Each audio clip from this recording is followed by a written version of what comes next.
welcome to the Ashburton Water Filtration Plant. This is one of 3 filtration plants operated by Baltimore City's Department of Public Works. I am Matthew Garbark, Deputy Director for the Department of Public Works. Today is an exciting day for Baltimore as we further strengthen our very strong partnership with the federal government. I would like to welcome Michael Regan, Administrator of the United States Environmental Protection Agency, to Baltimore City. I would also like to acknowledge our United States Senators, Senator Ben Cardin and Senator Chris Van Hollen. Additionally, we are joined by state and local officials, Secretary of the Maryland Department of the Environment, Ben Grumbles, State Senator Antonio Hayes, Delegate Stephanie Smith, Delegate Regina Boyce, Councilman James Torrance, Councilman Mark Conway, and Representative from Baltimore City Council Vice President Sharon Green Middleton, as well as Delegate Dalia Attar. Finally, I would like to introduce someone who has become a fierce advocate for public works since coming to Baltimore in January, our first ever City Administrator, Christopher Shorter.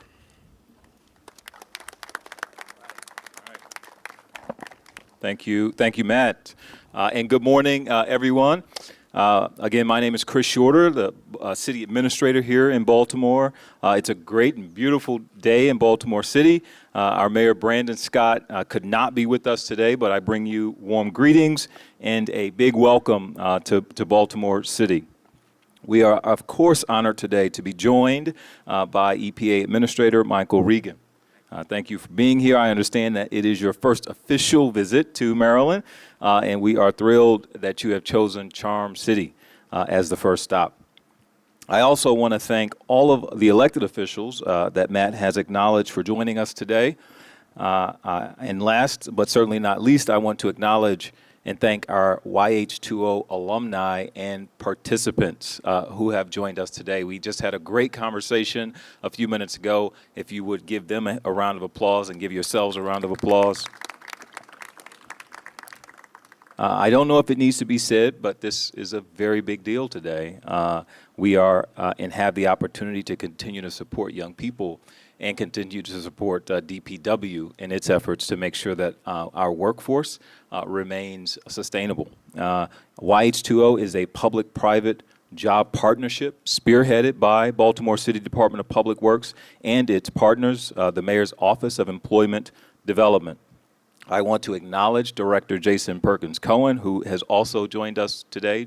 Jason, where are you? There we go. And the Chesapeake Water Environment Association, if you all would raise your hands. Yep, there we go. I want to acknowledge their president, President Laura Joy Oakes. Yep, Laura. And so let's take a moment to acknowledge also all of DPW, all of MOED, or the Mayor's Office of Employment Development, and of course the Chesapeake Bay Water Environment Association. Y2O meets a critical need in the water industry as seasoned workers leave and retire. The program began in 2015, and since that time, 96 young men and women have graduated and completed the program. And gone on to jobs in the water industry, either with the Department of Public Works or in private companies. Y2O is successfully building a pipeline for the future of our water industry. And now, with this new funding, we will be able to expand our current Y2O program to include solid waste and other DPW service areas. The additional training for participants will be focused on environmental justice while also strengthening community trust and channels of sharing information. For young people in Baltimore, Y2O means on-the-job training and jobs. It means being productive residents and entering a career in city government. All aspects have been and made Baltimore's program a national model for other cities and public-private utilities. Several have already adopted the program in Texas, Mississippi, North Carolina. Eliminating inequity and environmental injustice remain at the forefront of the city's priorities in order to foster a space for future generations to thrive within. And so, on behalf of Mayor Scott, and all the young people of Baltimore who benefit from this program. I want to thank you, Administrator Regan, and the EPA for your continued support here in Baltimore City and for Public Works. So thank you. And without further ado, I want to introduce to some EPA Administrator Michael Regan.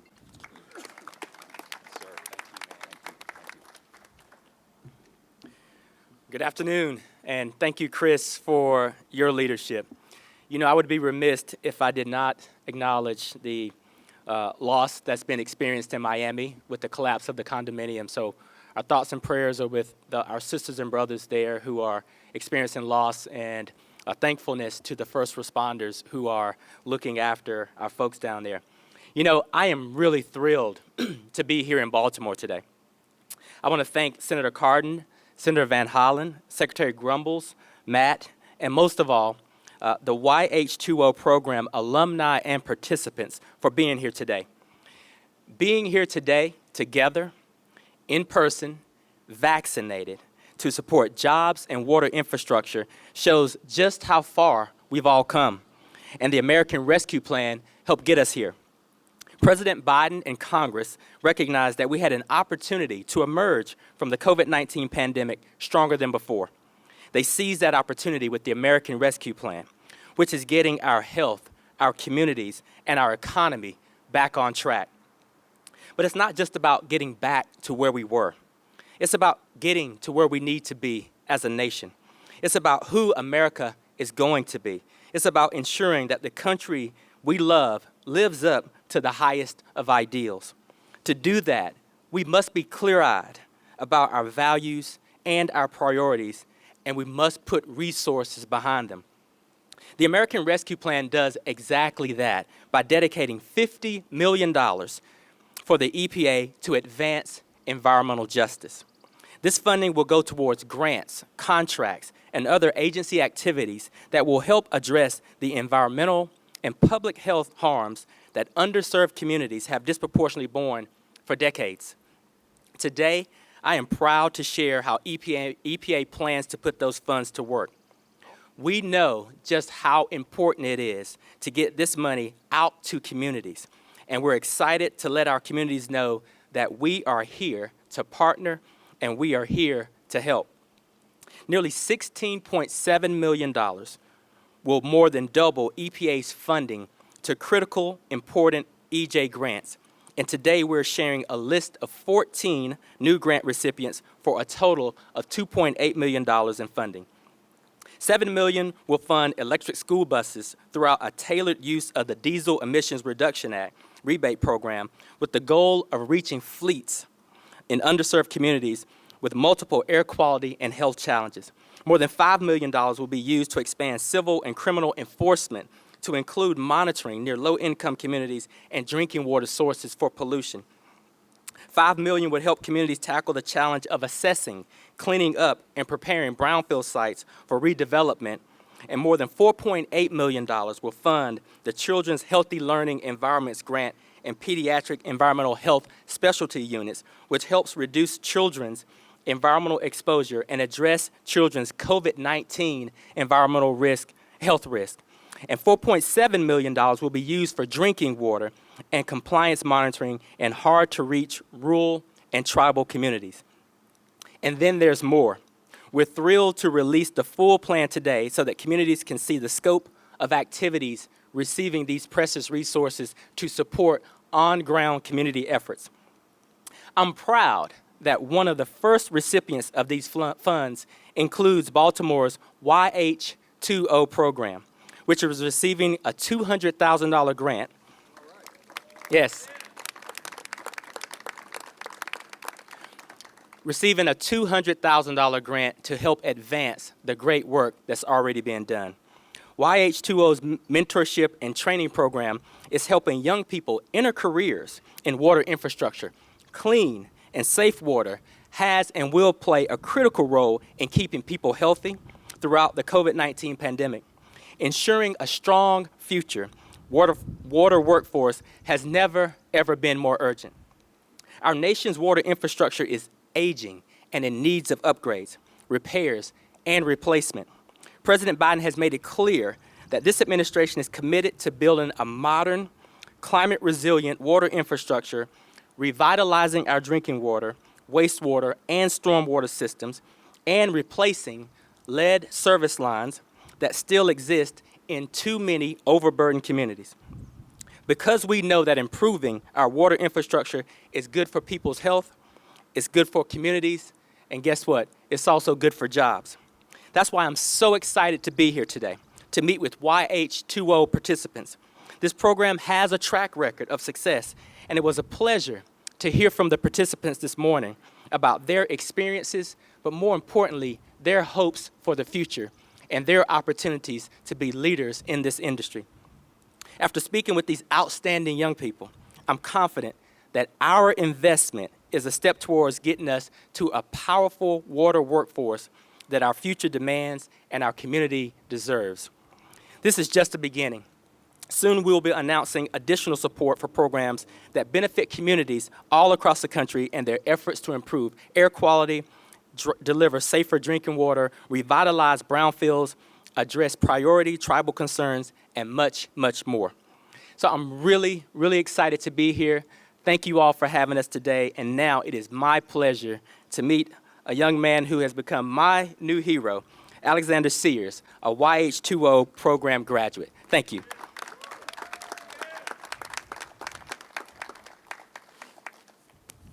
Good afternoon. I just kind of want to start off by saying that I appreciate the grants to the program. I appreciate everybody's support. And I just want to start off by saying the Y2O program changed my life. Because growing up in Baltimore City, you see a lot of crime. You see a lot of your friends you grow up with dying because they trying to secure fast money in a crime-like way. But I would never think that I would be able to help my city, and not by being a policeman or a firefighter, but getting us clean water, fixing the water, just because water is so much important. So I feel like the Y2O program is a great way to show that young, ambitious black and brown kids in Baltimore City are not gang members or not looking at everything in a crime way, that we can help build our infrastructure back, because Baltimore City was one of the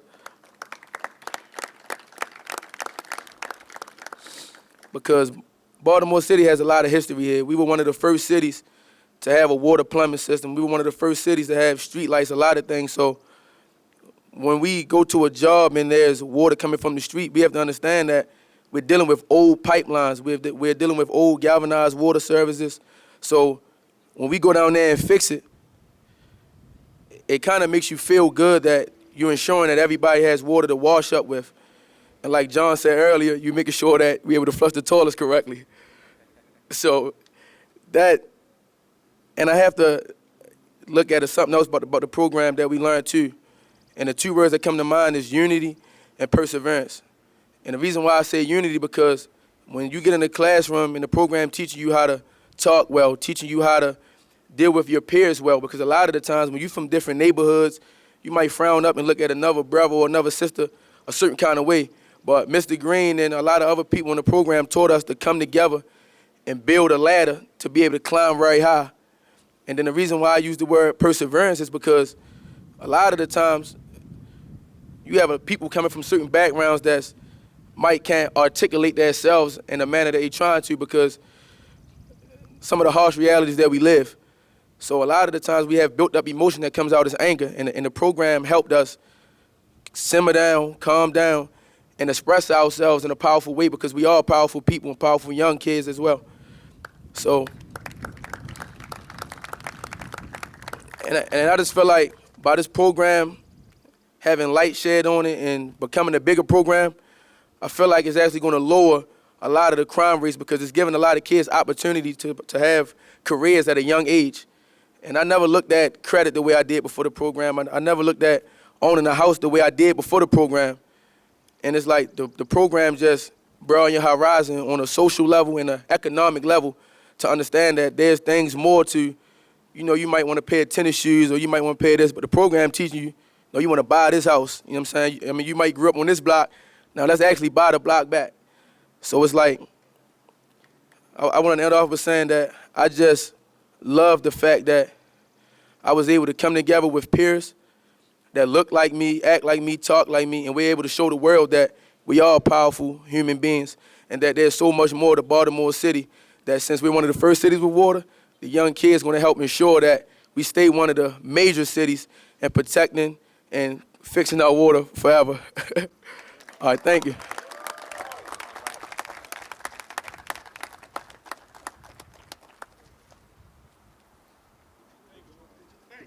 Thank you, Alexander. And now it's my pleasure to introduce two leaders of Maryland who have been fierce advocates of Baltimore City and without whom much of this funding would not have been able to come to fruition. So it's my honor to introduce Senators Ben Cardin and Chris Van Hollen. Alexander, that was quite an impressive comments. Thank you so much. I'm going to talk to my staff as to why they put me on the program right after you. That's not really fair. Administrator Regan, thank you for coming to Baltimore. We really appreciate it very much, and you're welcome back anytime, particularly when you bring us money. We appreciate it very much. This is really a very important moment, and Senator Van Hollen and I are so pleased to join you and our state officials with this announcement. $200,000 for this program. It means that we're going to be able to expand the program beyond the 96 that have already taken advantage of the program. And just as importantly, we're going to be able to reach some young people who come from disadvantaged backgrounds that may not have been able to participate in the program without this budget support. This is a big deal. Baltimore has a great tradition, Mr. Administrator, of having some of the cleanest and best water in the world. That's our history. These young people are going to make sure it's also our future. So that's why this becomes so vitally important. I have the honor of chairing the Infrastructure Subcommittee on the Environment and Public Works Committee, and we fought very hard on the American Rescue Plan. Senator Van Hollen and I, Senator Van Hollen serves on the Appropriations Committee. We fought hard to include these types of funds in the American Rescue Plan. But make no mistake about it, it was President Biden's leadership on building back better that makes this announcement possible. Please express our appreciation to the President for his commitment to our communities and doing this not just to rebuild our communities better, to create good jobs, but as you pointed out, to include environmental and social justice in the way that we rebuild our country. That's why we can support these type of programs like the Y2O program, because we know it provides opportunity for people who otherwise would be lost in our system. So we're very proud about this announcement, and I can tell you this is just the beginning. President Biden is now working on the American Jobs Plan that will create jobs but also deal with justice. And we had a great announcement this week that will advance that. We know we still have obstacles, but I can tell you under President Biden's leadership, I'm confident that we'll have many other great days like this announcement that we see today. And I must tell you, I couldn't have a stronger partner in bringing this support for President Biden's agenda. Chris Van Hollen not only serves on the Appropriations Committee, but he's one of our great leaders on advancing justice issues in the United States Senate. My friend and colleague, Chris Van Hollen. Thank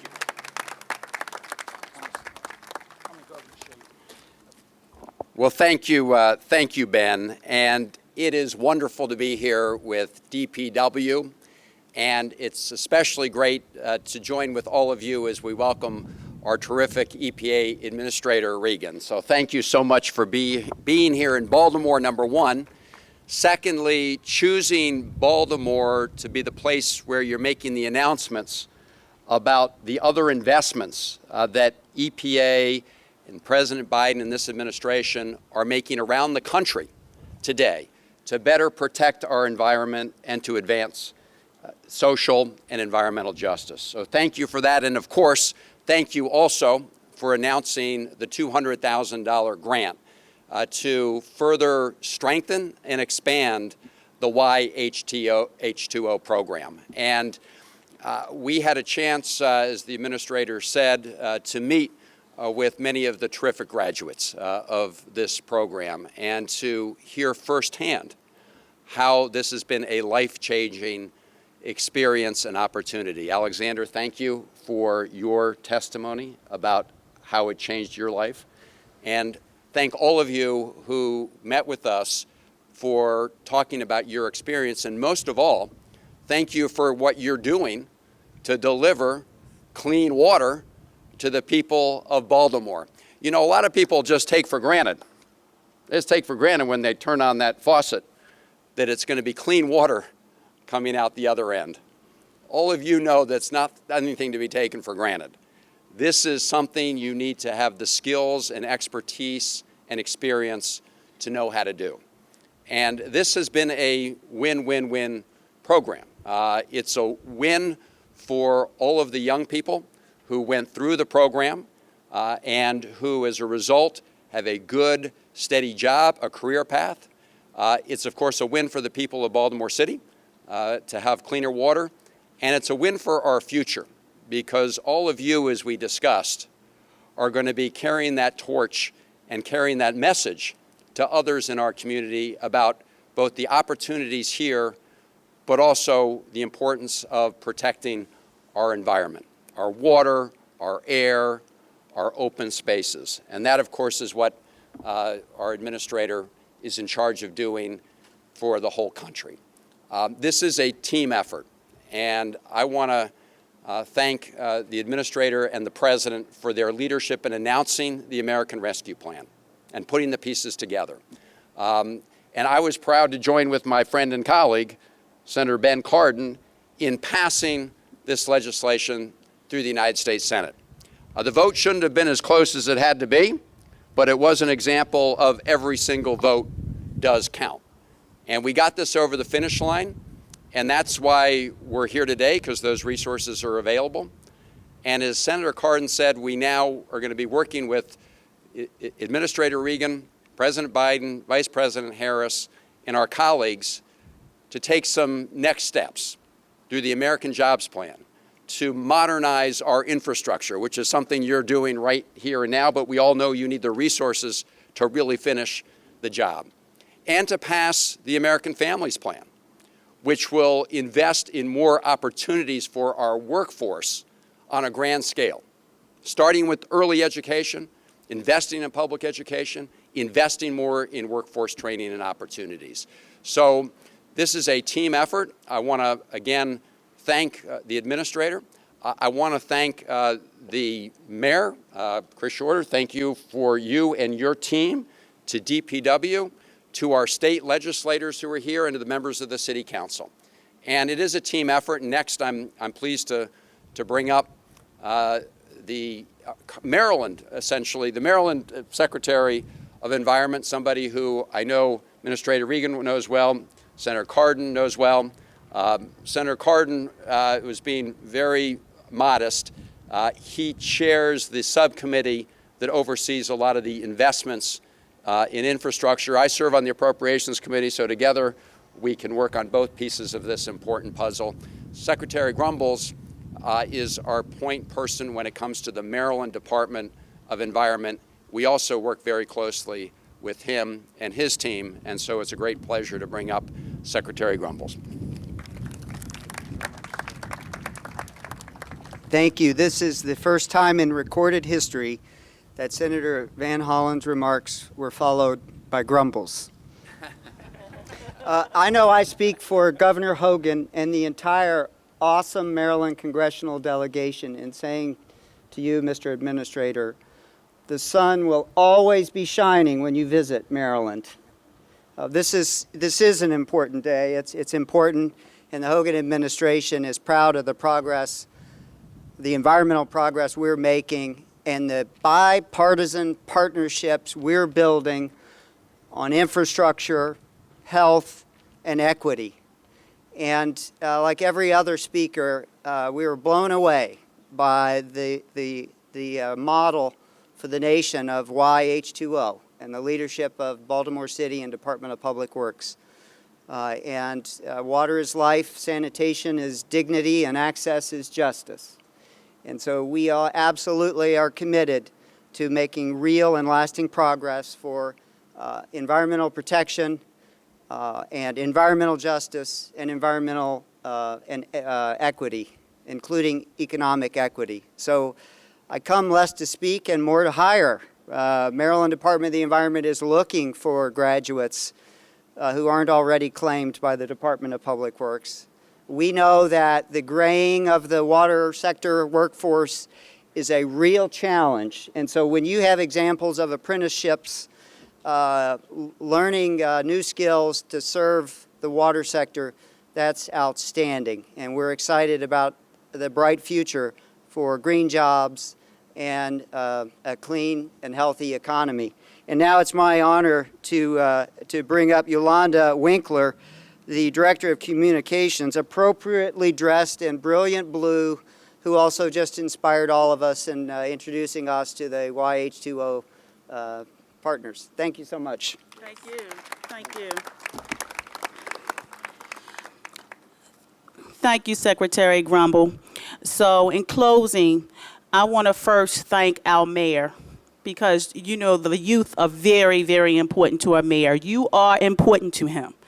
And so everything in his administration that you see coming out of there is going to focus on you. I want to thank our administrator, Shorter, because he's carrying out the orders. So I want to say thank you. I want to also thank the leadership of the Department of Public Works, where I work. Acting Director Jason Mitchell, again, focusing on youth, focusing on customer service, focusing on community engagement, all wrapped up in one. I want to thank Deputy Director Matt Garbach, who's here and emceed this press event. I want to thank Julie Day. I don't know where she is right now, but she's here, she's in the back. I want to also thank my communications team. Thank you, James. Thank you, Jennifer. Thank you so much. And it is truly an honor to oversee this program. I have a 20-year-old who's in college. And when I come home talking about this program, she says, "Mom, you talk too much." That's a 20-year-old for you. So I just want to also thank President Biden. Yay for our president. He is a president that represents all of us. I also want to thank the elected officials that were here. I think I saw Senator Antonio Hayes, he was here. I saw Delegate Smith, Stephanie Smith, she's in the back. I saw Councilman Conway, he's in the back. So thank you for joining us. Thank you, Y2O Executive Board. And I want to also thank Administrator Regan, and I want to especially thank your staff. They have been awesome. We had a short window, but guess what? We made it happen, because your staff work with us and we work with them. So it's about partnership. So you hear me, YH2O?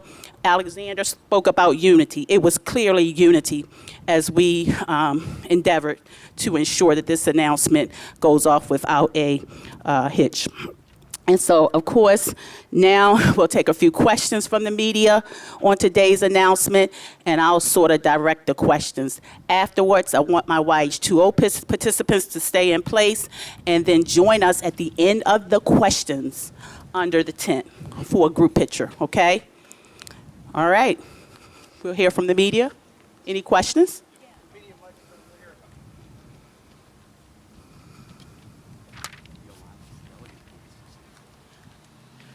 I'm sorry, Delegate Boyce. I know you're in the house. Delegate Boyce, where are you? Thank you so much for joining us. Hello, thank you. I'm Kelsey Bruger with E&D News, and I have a question for the administrator. Wondering if you could talk at all about, I know you are planning to bring on an environmental justice advisor, and I'm wondering how close you are to that, and any kind of update for us on that. Thank you for that question. And yes, to continue to demonstrate this administration's commitment to environmental justice, we do want to have someone who is advising me on environmental justice. We've gotten a lot of names. We're combing through those, and it is a priority. So we hope to have that solidified soon.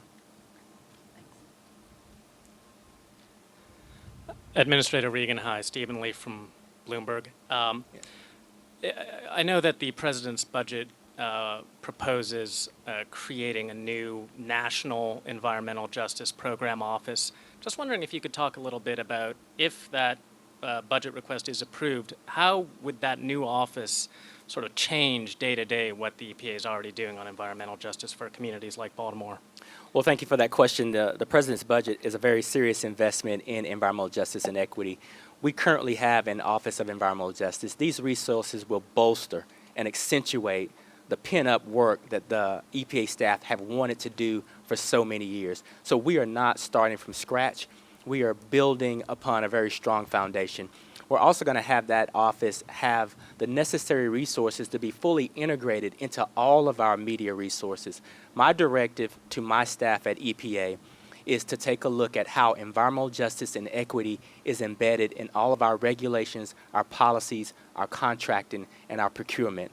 In other words, environmental justice and equity will be part of the DNA of EPA. So our Office of OEJ and our new environmental justice advisor will do a really good job of making sure that that happens.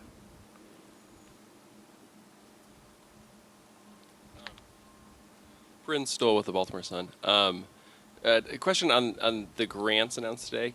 This is kind of a detailed question, but can you explain the structure? Is the $200,000 one-year grant, and is DPW the recipient agency? And the other grants that are being announced today, any other portions of those maybe going to Maryland or expected to fund programs here?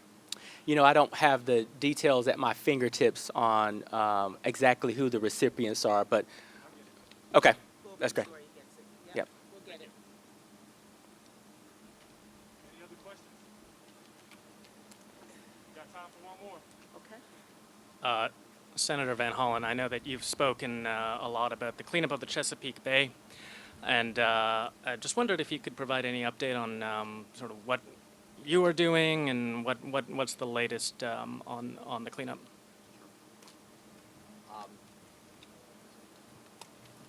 Yes, we were just, and the EPA administrators been before Congress, and both Senator Cardin and I always take that opportunity to talk to him about the Chesapeake Bay, and we're really pleased to have a strong partner now with this EPA in that effort. And Senator Cardin, as I mentioned, serves on the Environment and Public Works Committee.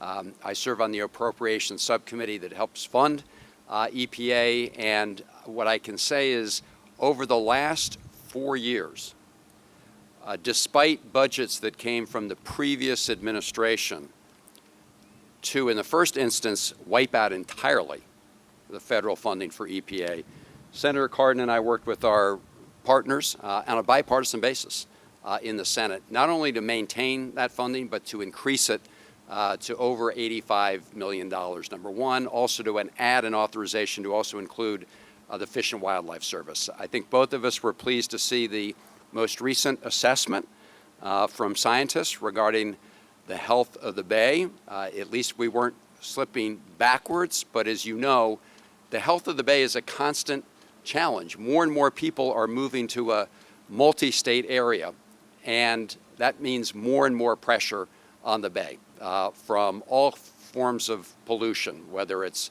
coming out of a pipe or whether it's coming off a farm or off of pavement. So we are determined to reach the goals of the multi-state Chesapeake Bay Agreement by 2025, the TMDL goals. Senator Cardin and I are working with the administrator to do that, and that means ensuring that all those states involved and parties to that agreement comply.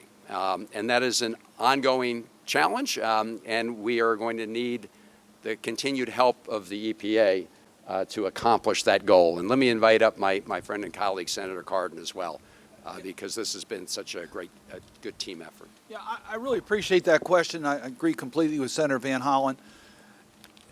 For the last 4 years, we've worked very hard to restore the cuts proposed by the Trump administration to the Chesapeake Bay program and the related programs that affect the Chesapeake Bay. And quite frankly, we were very successful in maintaining funding under extremely hostile administration. So as we're now looking at our strategies in this budget process, we look at the president's budget and we support the president's budget. We don't have to play defense any longer. And we can start to do some positive things working with a friendly administration. And Senator Van Hollen mentioned one of those programs that he's taken the leadership on. We have many initiatives that we're moving forward on related programs. Despite we'll have a higher funding level on the Bay program itself, but we'll also be able to fund water projects, which are critically important to Chesapeake Bay, such as what's being done here. We're also going to have an opportunity to do some of our small grants will be larger, dealing with runoff issues. So this is an exciting time because we have an administration asking us for these initiatives, working with us for these initiatives. So it's going to be, I think, a very positive development on the Chesapeake Bay.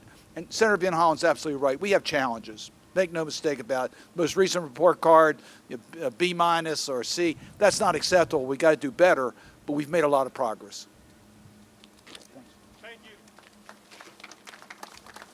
All right, so thank you so much. And again, I want to thank all of our federal partners, our state partners for joining us here today, and especially you, Y2O participants. Thank you. You make the difference.